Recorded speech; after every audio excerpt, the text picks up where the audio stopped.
Ontem acompanhamos todos atentamente a reportagem muito bem feita, como sempre, pela Maju Arruda Leite, sobre a crise no Hospital São Paulo, que é vinculado à Unifesp.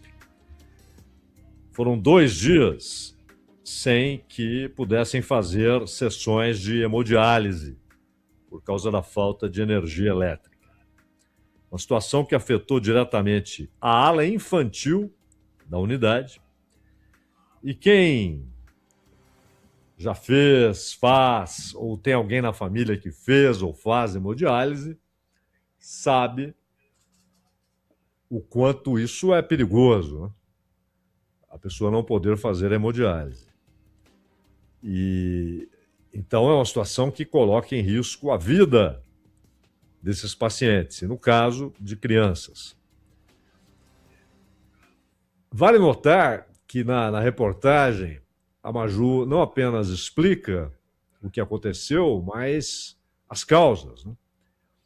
E houve ali uma série de pragas no hospital: escorpião, barata, ratos. E rato, inclusive, em certa ocasião, é encontrado sobre o leito. E os ratos seriam os responsáveis pela fiação ser danificada. E aí há um problema seríssimo, né? Problema da saúde das pessoas ali dentro, etc. E aí prometeram todas as medidas, né, de combate a essas pragas e de arrumarem rapidamente todo o sistema elétrico. Mas, se você vai aí a um buscador, como dizem na internet, e manda lá crise nos hospitais universitários, ou especificamente em um deles, no Rio, em São Paulo, o próprio Hospital São Paulo, você vai encontrar reportagens de 1999. Depois, 2002, final de 2002, na década passada, há reportagens de jornais e emissoras de TV e de rádio do Rio de Janeiro mostrando o colapso dos hospitais universitários. Em São Paulo, um médico chegou a alertar, isso em 2015, que crianças que faziam tratamento específico para a visão poderiam perder a visão porque não havia como utilizar os equipamentos em razão da falta de verbas. Isso se repete nos anos seguintes, inclusive 2021, quando o mundo estava duramente atingido pela pandemia, em 2023, em 2025, só no ano passado você encontra 3, 4 reportagens específicas, por exemplo, sobre o Hospital São Paulo. E agora, mais essa.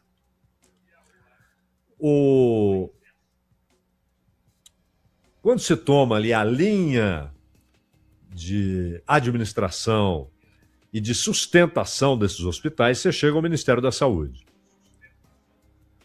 O governo de São Paulo alega que mandou verbas de socorro e que o Ministério da Saúde não liberou a verba necessária, pelo menos não toda ela. Não foi uma liberação adequada, de acordo com as necessidades. E que haveria um déficit permanente e crescente.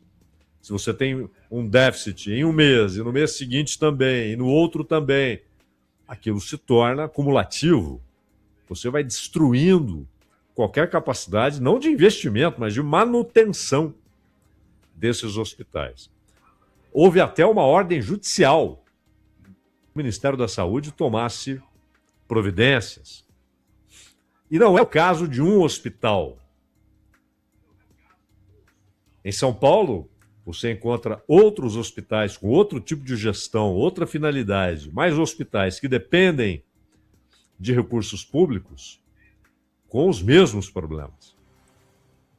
E isso se estende Rio de Janeiro, Sergipe, Pernambuco, Bahia, Rio Grande do Sul, Amazonas, Pará. Os problemas estão espraiados, distribuídos pelo território nacional. E o Ministério da Saúde é, de longe, o ministério que mais tem verba garantida. É bom lembrar que há, inclusive, uma determinação constitucional garantindo um piso para saúde e educação. Garantia que está sendo atacada cada vez mais, inclusive pelo próprio governo e pela oposição, né? Principalmente a oposição que se autodesigna liberal. Mas o próprio Ministério da Fazenda e o Ministério do Planejamento vivem emitindo sinais de que trabalham com a possibilidade de remoção dessas garantias constitucionais, o que só pode ocorrer no Congresso, é óbvio, né? Porém, entraria então a discussão a respeito da intocabilidade, se essas determinações constitucionais podem ser tocadas, podem ser alteradas, ou se são consideradas cláusulas imutáveis, pétreas, intocáveis, o que, obviamente, levaria a discussão para o Supremo Tribunal Federal. Mas há, naquilo que continuam chamando de arcabouço fiscal, que é o teto de gastos, não é mais um arcabouço, convenhamos, né? É um conjunto de regras fiscais. E todo mundo sabe que haverá um choque. É aritmético, não é uma análise subjetiva, teórica, conceitual. É simplesmente uma constatação aritmética. Porque se as coisas continuarem como estão, chegará um momento em que só haverá dinheiro para essas duas obrigações constitucionais.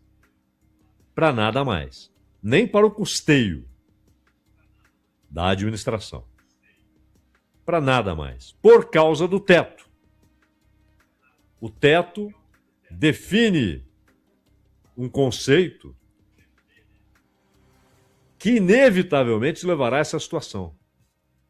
Não haverá dinheiro para coisa alguma, além das verbas para saúde e educação. E aí estamos falando em infraestrutura, saneamento básico, estradas, ferrovias, transporte fluvial, segurança pública. No caso da União, Polícia Federal. No caso dos estados, Polícia Civil, Polícia Militar. No caso dos municípios, Guarda Civil Metropolitana. Investimentos em rede de esgoto, em tratamento de água. O que já é ruim no Brasil, investimento público claramente é aquém das necessidades do país, ele ficará inviabilizado. Mas já há sinais visíveis, né, notórios, de colapso do investimento público. O teto, ele é a amarra, a corrente, mas a causa do próprio teto e a causa desse colapso que já se enxerga do investimento público, o investimento é cada vez menor. E aí estamos falando também de ciência, tecnologia. Não adianta o Brasil dizer, bradar que será soberano com os minerais críticos, com as terras raras, e quer fazer um processo vertical, desde a extração até a industrialização, se não houver investimento. E não caiam na ilusão de que esse investimento será feito integralmente pela iniciativa privada. Há um investimento inicial que a iniciativa privada sempre espera seja feito pelo poder público. para que depois ela incremente esse investimento já numa fase em que há retorno, há lucro. Ou então, a soberania ficará só escrita na bandeirinha, no cartaz, e todo o processamento será feito com capital externo e com controle de outros estados e de empresas transnacionais, de grandes corporações internacionais. E o Brasil será, como tem sido, mero fornecedor de matéria-prima, mesmo na posição privilegiadíssima de ter o que os outros não têm, de poder entregar minérios que são críticos para a economia atual, para a economia moderna, e que você não encontra em todo lugar. E numa quantidade que é vital, porque não basta ter, é preciso ter na quantidade suficiente para garantir o fornecimento para a indústria de alta tecnologia, de inteligência artificial, de robótica, de foguetes, de armas, de aviões. Hoje, os mais simples equipamentos de uso pessoal, até as mais sofisticadas armas de guerra, precisam desses minerais. O celular precisa do mineral que sai das entranhas da terra da República Democrática do Congo, mas o F-35 também precisa desses minerais críticos e dos ímãs derivados das terras raras. Ora, não adianta dizer, não, faremos todo o processamento. Você não tem capacidade de investimento. O brasileiro paga muito imposto. E a reforma tributária, ela foi uma grande oportunidade desperdiçada. Ela reduz, em parte, a burocracia insana do sistema tributário brasileiro, mas ela ainda mantém elementos de burocracia insana, até porque é um IVA dual, né? Isso já provoca uma burocracia insana. Ela encarecerá uma série de serviços e ela não reduzirá a carga tributária, ela transferirá uma parte da carga tributária que hoje está sobre os ombros da indústria para o setor de serviços. Portanto, a ideia é essa, redução da arrecadação. O brasileiro paga muito imposto. E paga imposto no consumo, o que já é um dos fatores da desigualdade. Não é? Porque o impacto do imposto sobre o consumo no bolso do rico, do milionário, do bilionário, ele é infinitamente menor do que o impacto no bolso do pobre, no bolso da pessoa que está ali naquilo que no Brasil se registra como classe média, mas que na verdade vive de um salário baixo. Mas o salário pago à maioria da população é tão baixo que um salário também baixo é considerado de nível médio. E ali se convenciona dizer que essas pessoas estão na classe média. E o brasileiro paga muito imposto. E, no entanto, e principalmente o brasileiro mais pobre, no consumo, ele paga muito imposto. E, no entanto, o retorno é incompatível com aquilo que o povo entrega ao Estado. Basta olhar as rodovias federais, o investimento ridiculamente baixo em ferrovias e transporte fluvial. O fato de que quase 100 milhões de brasileiros não têm a infraestrutura adequada, ou não têm água tratada, ou não têm rede de esgoto. E o impacto disso na saúde pública e, portanto, no SUS. As escolas públicas, e isso inclui esses hospitais universitários.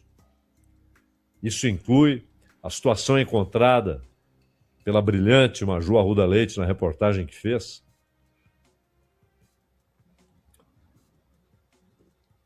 A segurança pública. E quando falamos Estado, não é apenas a União, mas estados e municípios. O investimento público no Brasil é cada vez menor. E quando se fala em investimento em educação, isso é... O retorno disso é produção de riqueza, produção de propriedade intelectual, de patentes, de redução de dependência tecnológica, redução de dependência industrial, de produtos industriais, de capacidade de restauração da indústria brasileira. O Brasil tem um complexo industrial muito bom, dinâmico, diverso, mas já são quase 30 anos de desindustrialização. Isso vem desde o governo Fernando Henrique Cardoso. Um processo contínuo, avassalador de desindustrialização. E não adianta dizer queremos reindustrializar o país. Primeiro que esse acordo com a União Europeia é um golpe na indústria nacional. É um ataque que pode ser, lamentavelmente, decisivo contra a indústria nacional. Claro, embora haja uma vigência que é provisória, porque ainda depende de uma tramitação no Parlamento Europeu, no Judiciário Europeu e nos parlamentos nacionais da Europa. Mas a pressa da União Europeia, da Alemanha, da Espanha, é porque o acordo é muito bom para a indústria europeia. E até a agropecuária brasileira já percebe armadilhas nesse acordo. Pois bem, não haverá reindustrialização, de fato, sem investimento em ciência, em tecnologia de ponta, em inteligência artificial, em robótica, em equipamentos industriais e que são utilizados também na agricultura. Será uma dependência crescente, contínua. A América do Sul está voltando rapidamente às condições do século XIX, mera exportadora de matéria-prima e importadora de manufaturados, de produtos industriais. E hoje você não copia a planta simplesmente, a planta industrial. O nível de investimento tecnológico, aliás, não só a América do Sul,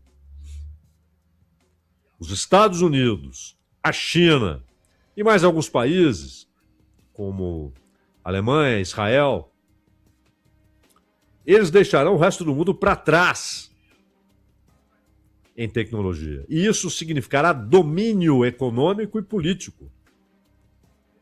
Já significa domínio econômico e político. Então, esse colapso, ele tem como um dos efeitos a redução da capacidade de produção, a redução da produtividade, a redução dos investimentos na saúde, na educação, mesmo com o piso constitucional, que será confrontado pela estúpida lei do teto de gastos. Mas a causa de tudo isso é outra. O teto é sintoma, a causa é a dívida pública. E a dívida pública significa mercado de títulos.